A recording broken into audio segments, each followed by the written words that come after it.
Welcome to The Explainer. You know, we love digging into big ideas here, and today we've got a huge one. We're going to tackle one of the most famous and maybe one of the most philosophically deep opening lines ever written. So let's just jump right in. That single line from the Gospel of John. It's the launch pad for this incredible, profound story. And you got to understand, it's not just talking about a sound or some words on a page. No. We're going to unpack what this word really is. And then we're going to meet the voice that comes to announce it.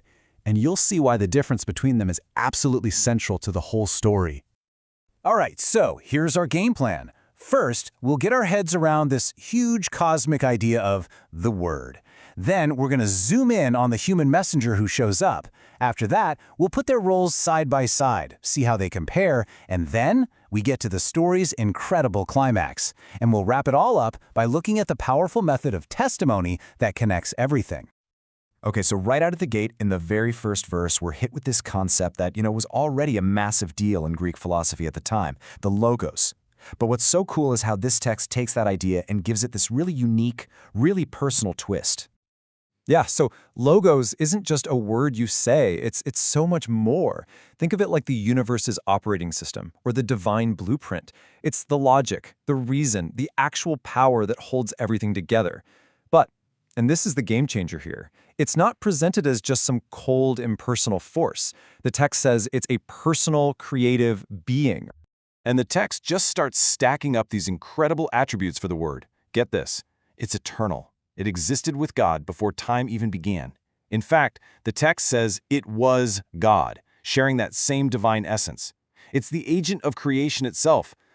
Everything that was made through it. And on top of all that, it's the very source of all life and light. A light so bright that darkness literally cannot put it out.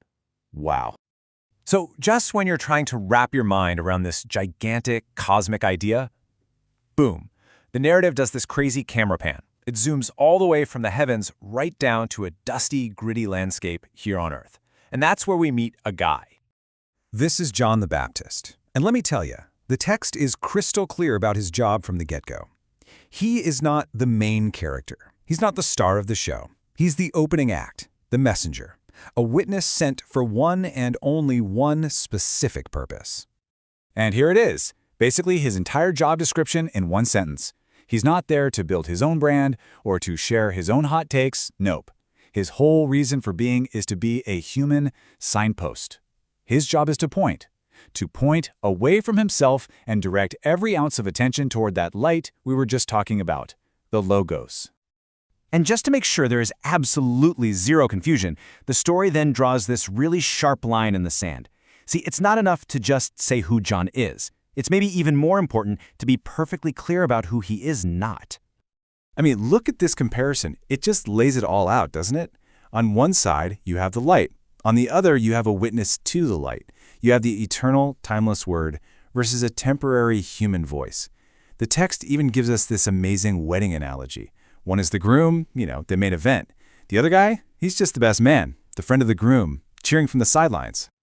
And you'll see this idea pop up again and again. And that's not bad editing, right? It's totally deliberate. It's emphasis. The author is hammering this point home so there's no possible way to misunderstand.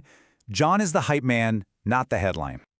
Okay, so everything we've talked about so far, it's all been building up to this, the single most mind-blowing claim in the whole prologue. This is the moment where the abstract idea becomes something real you can touch, where the cosmic story becomes intensely personal. Just think about that. The timeless became temporary. The unending, eternal principle of the entire universe chose to step into the clock. The divine became human. The very intelligence that designed and built all of creation decided to enter that creation, to become a part of it, in the form of one of us. And right here, this is the heart of it all. The text just says it plain as day. The Logos, the Word, became flesh. It put on a human body and moved into the neighborhood, living right here among us. This is the pivot point for the entire story. This is the moment the Word stops being a philosophical concept and becomes a person you can actually see and talk to, Jesus. So, okay, with that as the backdrop, this unbelievable event, let's circle back to John for a minute. Why was his job as the voice so important? Well, it turns out there's a really fascinating, almost strategic logic to how he did it. When you look at John's public statements, you can actually see this specific three-part structure. It's a pretty powerful template for how to communicate clearly and, really, how to define your own role in something bigger than yourself. So check out this pattern. First, he starts with humility. He makes it super clear who he is not. I'm not the Messiah. Step 2, clarity. He defines his exact, limited role. I'm just a voice in the wilderness. And finally, it all leads to his true purpose, pointing. He directs every bit of the spotlight away from himself and onto the one he came to introduce. It's this perfect picture of he must become greater, I must become less.